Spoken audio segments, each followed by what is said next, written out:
have 11 states where we're either ahead, there are 5 where we're ahead, there are 3 where we're even, there are 3 where we're close, and all of a sudden new states keep popping up. In Oklahoma, we're only 9 points down. That's not one of the 11. In Georgia, we're only 7 points down. That's not one of the 11. So this could be a sea change election for the United States Senate. And as I started out by saying, the #1 reason is our candidates. They are high quality. One of Harry's goals and my goals is to just bring to the Senate the kind of stature that it has had in the past. And it can only happen with really fine, good, talented people. And we're blessed that they've stepped up to the plate and decided to run. And when you hear from them and our other candidates, you'll know what I mean. Without further ado, I'm going to introduce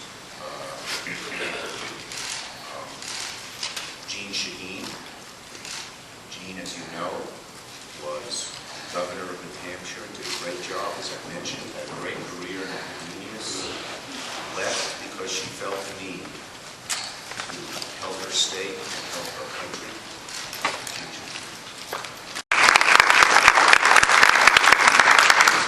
Thank you very much, Senator Schumer and Senator Reid.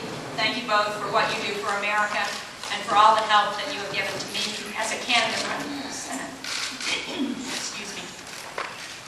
There is no race in the country that more starkly epitomizes the choice in this election in November than New Hampshire.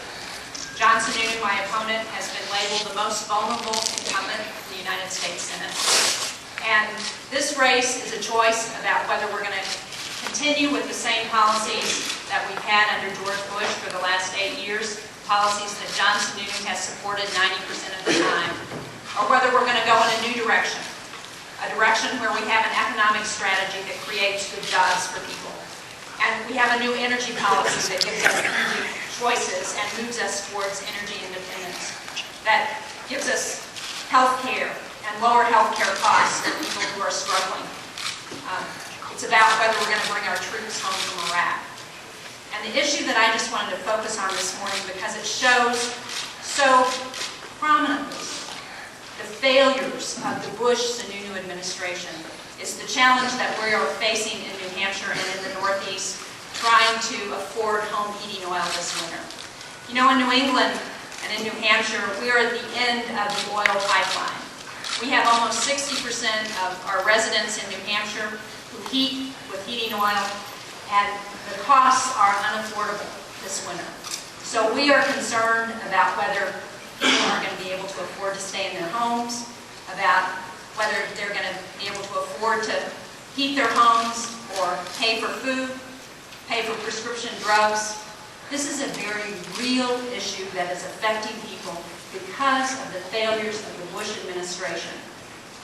They have not proposed the kind of heating assistance that families need for this winter. They have not proposed the kind of weatherization help that people need in making their homes more energy efficient. And this is a crisis that, if it is not addressed, is going to see people freezing to death in their homes in the Northeast and across this country. We need to see action from the Bush administration. We need to see a new direction in this country, and we are not going to see a new direction until we have new leadership, until we have a new president in the White House, and until we have a new Senate, and that means a new senator from New Hampshire. So I am working very hard, and we are going to change the direction of this country. Thank you all very much.